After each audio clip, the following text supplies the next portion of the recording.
Похваленный Иисус Христос, вітаю всіх вас, поважані брати і сестри.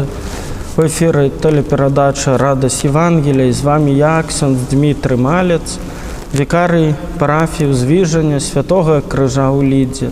І сьогодні ми переживаємо 12-ту звичайну неділю, послухаємо текст Євангелія, призначений на цей день.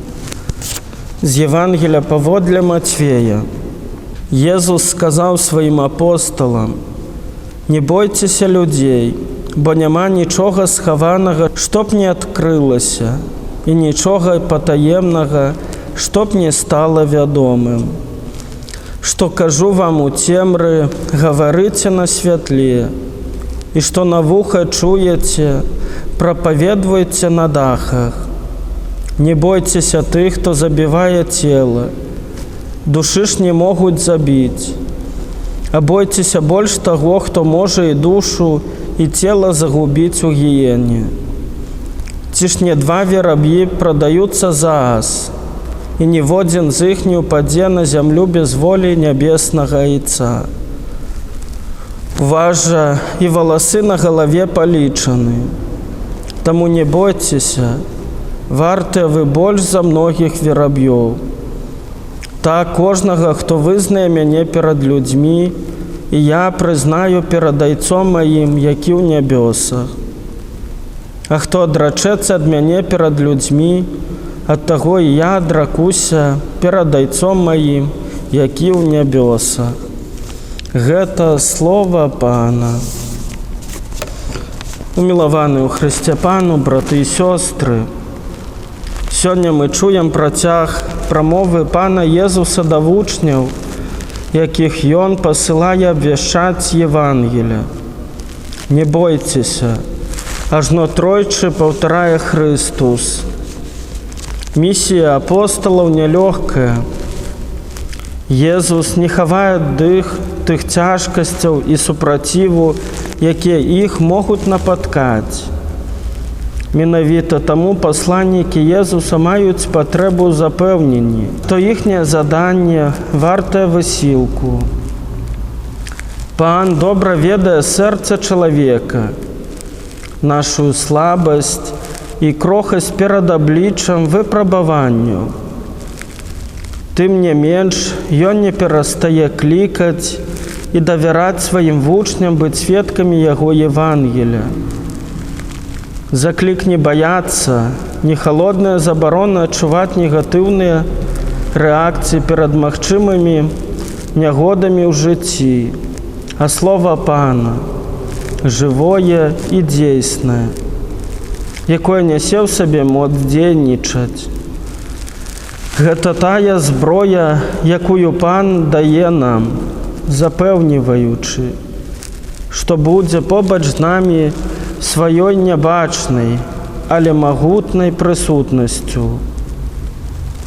Чалавек адважны не той, хто перастае адчуваць страх, а той, хто, нягледзячы на страх, выбірае зрабіць крок без гарантый, але з даверам, што Пан будзе суправаджаць яго сваёй моцай.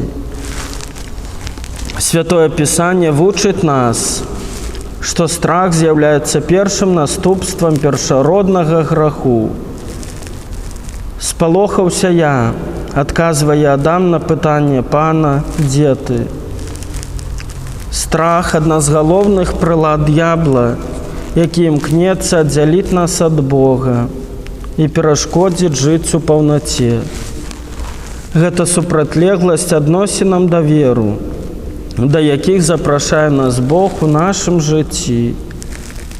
Страх прымушае нас хавацца ад Бога, робячы з нашай галізны безабароннасць перад Стварыцелем прычыну для сораму там, дзе мы, наадварот, маем патрэбу ў прыняцці і міласэрнасці.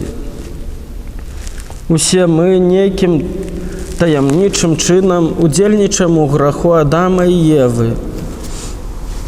Але, як нагадвае нам апостол Павел у другім чытанні, ласка Божая, якая вылілася на зраненае чалавецтва праз уцелаўлёнага Божага Сына, нашмат мацнейшая за грэх, дзейнічае ў кожным, хто прымае і вызнае Езуса Хрыста як збаўцу. Кожнага, хто вызнае мяне перад людзьмі, і я прызнаю перад Айцом маім, які ў нябёсах. А хто адрачэцца ад мяне перад людзьмі, ад таго і я адракуся перад Айцом маім, які ў нябёсах, кажа Христус. Таксама гэтыя словы могуць гучаць для нас як строгая перасцярога ці халоднае патрабаванне, якое з'яўляецца часткай кантракту збаўлення. Аднак нам варта хутчэй пачуць тут запрашэнне дзяліцца тым дарам, які мы атрымалі ў нашым жыцці і які не можа застацца толькі і выключна для нас. Так, сведчанне нашай веры перад іншымі можа стаць прычынай для пагарды, кпінаў, а ў некаторых выпадках і пераследу, часам нават з боку сям'і. Сітуацыя прарока Яраміі, пра якую даведваемся з першага чытання, яскрава ілюструе гэтую праўду. Супраціў Богу і негатыўны ўплыў гэтага свету у любую эпоху немагчыма ігнараваць. У кожным з нас закладзена жаданне быць у бяспецы, мець пашану, быць на добрым рахунку сярод людзей. Аднак, калі мы імкнемся да такога стану рэчаў любым коштам, рызыкуем здрадзіць Богу і нашаму сумленню, нашай найглыбейшай тоеснасці. Благаслаўлёны ксёндз Ежы Папялушка казаў: трэба адкінуць страх, які пазбаўляе волі і паралізуе думкі і сэрца чалавека. Баяцца трэба толькі аднаго – здрадзіць Хрыста за пару срэбнікаў бясплоднага спакою.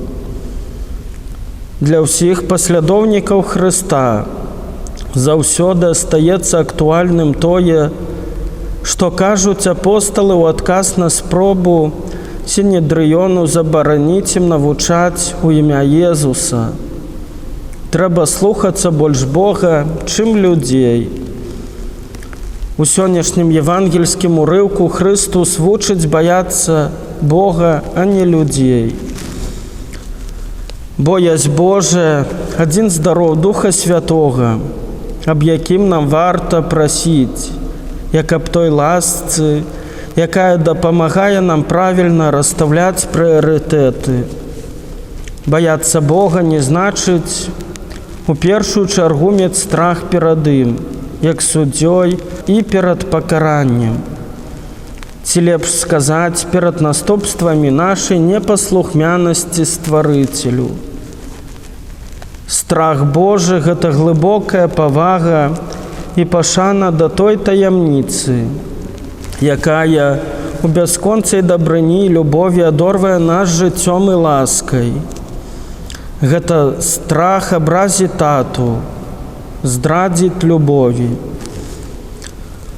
У такім ключы абяцанне Езуса, што Ён прызнае нас перад нябесным Айцом, калі мы вызнаем Яго перад людзьмі, становіцца запрашэннем да ўсё бліжэйшага знаёмства і сяброўства з ім. Бо вусны гавора тое, чым перапоўнена сэрца. Мы здольныя сведчыць настолькі, насколькі ўваскрослы Пан завалодаў нашымі сэрцамі, наколькі Ён адкрыў нам шырыню і даўжыню, і вышыню і глыбіню сваёй любові, якая перавышае ўсялякае разуменне. Тады ў святле Ягонага Духа мы пачынаем спасцігаць каштоўнасці нашай несмяротнай душы, якая носіць у сабе вобраз Божы, і правільна цаніць сваё цела. Яно з'яўляецца зернем, якое павінна памерці ў гэтым свеце каб уваскрэснуць у шчаслівай вечнасці перад Богам. Няхай умілаваны Сын сваёй любоўю прагоніць з нашых сэрцаў усялякі страх, каб мы з мужнасцю і ў радасці неслі сведчанне аб ім. Амен.